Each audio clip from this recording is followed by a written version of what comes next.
Halo teman-teman seluruh tim AFC Indonesia yang aku hormati, bukan yang under aku aja tapi semuanya, karena seperti kata Pak Ernest, Pak Niko, kita ini asasnya adalah kekeluargaan. Jadi Asama Family Club pun namanya aja sudah family. Jadi ini adalah suatu keluarga teman-teman, dan dalam satu keluarga tentunya kita harus berlaku seperti seorang anggota keluarganya gitu ya. Nah, termasuk di masa pandemi yang udah terjadi sih, sebenarnya udah dari tahun lalu kita udah berhasil lalui, dan sekarang ada masa-masa inden yang harus kita lalui juga. Kalau kita tetap berlaku seperti anggota keluarga, maka semuanya akan baik-baik aja. Nah, ada beberapa orang bilang, lu mah ngebacot aja, seenak lu aja dok.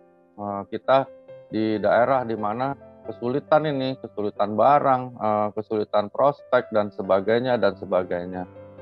Aku ingin review dulu ya teman-teman, supaya teman-teman mengerti bahwa yang aku ucapkan ini semua berdasarkan data. Karena kami di AFC dari awal selalu diingatkan oleh Pak Niko juga Pak Ernest, semua harus by data ya. Jadi nggak bisa asal bicara begitu ya. Teman-teman harus tahu dulu review dari awal supaya ada penyegaran ya.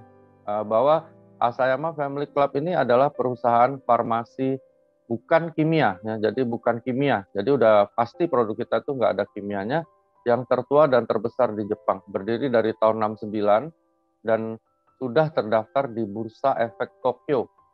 Nah, maksudnya apa tuh? Maksudnya dia sudah menjual sahamnya ke 8 negara, yang mana Bursa Efek Tokyo atau Nikkei ini, aku tanya sama beberapa teman, itu syarat untuk bisa join menjual saham itu gak gampang teman-teman. Ya, itu yang membuat aku dulu juga sangat-sangat kagum karena itu ya. Jadi kekayaannya itu paling nggak harus ada 200 triliun waktu dia daftar, bukan sekarang gitu ya. Jadi perusahaan ini bukan perusahaan ecek-ecek, itu harus teman-teman tahu dulu, sehingga teman-teman tahu kita sedang bekerja sama dengan siapa. Ya, penting untuk mempertahankan semangat Anda, motivasi Anda, dan impian Anda gitu. Itu penting teman-temannya.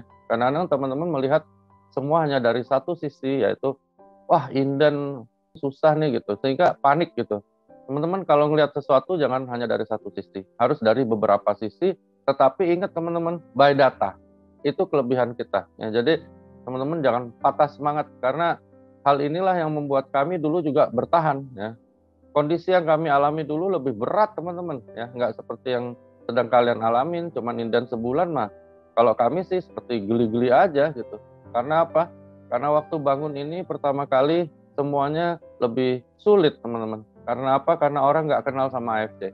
Itu satu ya. Lalu kedua, saat itu ada masa di mana kami harus menyadari bahwa pihak Jepang itu sangat dedikasi dan sangat strict.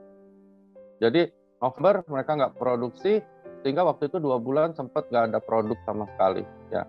Dan di situ suara sumbang lebih banyak dari sekarang, karena perusahaan belum terkenal, belum ada Bushido, bahkan belum ada apapun saat itu, dan kami harus bertahan ya. Aku salut banget dengan Pak Ernest, Pak Michael yang sampai Boeing, sampai wah semua sudah mereka lakukan begitu hormatnya kepada seluruh tim. Juga Pak Niko yang sampai sempat stres, matiin handphone ya, dimarah-marahin member karena indennya terlalu lama. Tetapi teman-teman ingat siapa yang bertahan di saat itu, sekarang mereka itulah busido-busidonya ya. Dan ternyata worth it. Sama kayak teman-teman ujian ya, waktu sekolah, kuliah. Ya kalau kuliah di tempat kaleng-kaleng ujiannya gampang teman-teman, bahkan bisa nyogok pun dapat ijazah, benar ya. Tapi kesarjanaannya gimana? Begitu juga di AFC. Ketika Anda berhasil melalui hal itu, maka semuanya akan sepadan di AFC. Lalu kenapa bisa inden? Nah, pertama sudah dijelaskan dari pusat, lockdown di Jepang itu ketat banget teman-teman. Nggak seperti di Indonesia ya. Di sini lockdown, orang masih jalan nggak pakai masker, kumpul dan sebagainya. Di sana nggak bisa teman-teman. Aku tanya beberapa teman sahabat yang jadi dokter maupun tinggal di Jepang, itu sulit banget untuk bergerak, nggak seperti kita di sini gitu ya. Jadi teman-teman sekarang ini terus bergerak dengan strategi-strategi baru.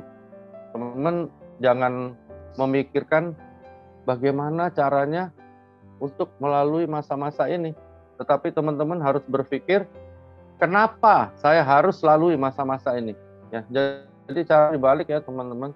Kenapa Anda harus melalui masa-masa ini? Kenapa aku harus lawan masa-masa ini? Dan kenapa aku harus bikin strategi-strategi baru di masa-masa ini? Bangkitlah teman-teman. Ya, nggak ada yang bisa nolong Anda selain diri Anda sendiri. Nggak ada yang bisa bikin Anda sukses kecuali diri Anda sendiri. Jangan mengeluh sama tidak adanya produk. Bertahan terus teman-teman, tenang aja, trust me, this is a good business dan akan jangka panjang. Salam sukses, luar biasa.